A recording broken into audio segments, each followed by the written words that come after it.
અત્યારે તો શિયાળામાં પણ વરસાદી છાંટા પડતા હોય છે અને માવઠું આવી જતું હોય છે અને આપણા ભારતમાં તો અમુક એવી જગ્યાઓ આવેલી છે જ્યાં 12 માસ વરસાદ વરસતો રહે છે.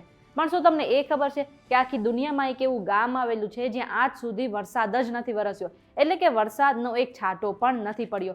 હવે તમે વિચારતા હશો આવું ગામ કયું છે અને આ ગામ કઈ જગ્યા પર આવેલું છે, તો એ જાણવા માટે આ વિડીયો આખો જોઈ લેજો. VTVGujarati.com પર તમે જોઈ રહ્યા છો અજબ ગજબ અને મારું નામ છે મેઘા. હવે આ વિડીયો આખો જોતા પહેલા એક કામ કરો કે પ્લે સ્ટોર પર જઈને તમે અમારી એપ્લિકેશન ડાઉનલોડ કરી લો અને આ વિડીયો તમને પસંદ આવ્યો હોય તમને કમેન્ટ કરીને જણાવી દેજો. હવે આપણે બધાને ખબર છે કે આપણા ભારતમાં અમુક એવા ગામ આવેલા છે જ્યાં 12 મહિના વરસાદ વરસતો હોય છે, જેમ કે મેઘાલયમાં આવેલું ચેરાપુંજી.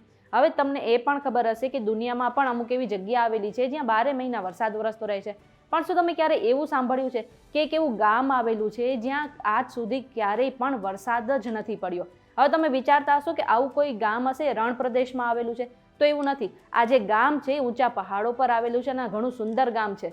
હવે તમે વિચારતા હશો કે આ ગામનું નામ કયું છે, તો આ ગામનું નામ છે અલ હુતેબ, જે યમનમાં આવેલું છે. આ જે ગામ છે સમુદ્રની સપાટીથી 3200 મીટરની ઊંચાઈ પર આવેલું છે અને એક પહાડ પર વસેલું છે.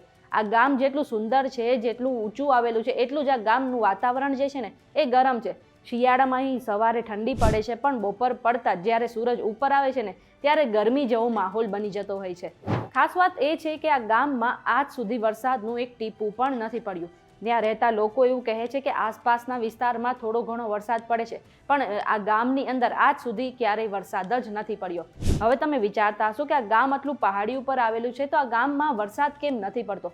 તેની પાછળનું પણ કારણ સામે આવી ગયું છે. લોકો ત્યાં રહેતા એવું કહે છે કે આ જે ગામ છે એ આટલું ઉપર આવેલું છે કે જે વરસાદી વાદળ બને છે ને આ પહાડોની નીચે બને છે, એટલે આ ગામમાં ફરવા આવતા લોકો વાદળોને જોઈ શકે છે અને તેના નીચેના વિસ્તારમાં જે વરસાદ પડે છે તે પણ પોતાની નરી આંખે જોઈ શકે છે. એટલા જ માટે આ ગામમાં દૂર દૂરથી લોકો પ્રવાસીઓ ફરવા પણ આવે છે અને આ ગામમાં થોડા દિવસ રહે પણ છે. આ ઇન્ફોર્મેશન તમને કેવી લાગી અમને કમેન્ટ કરીને જરૂરથી જણાવજો. જો આજનો વિડીયો તમને પસંદ આવ્યો તો વિડીયોને લાઇક અને શેર કરી દો, સાથે જ અમારી ચેનલ VTVGujarati.com સાથે જોડાયેલા રહેજો.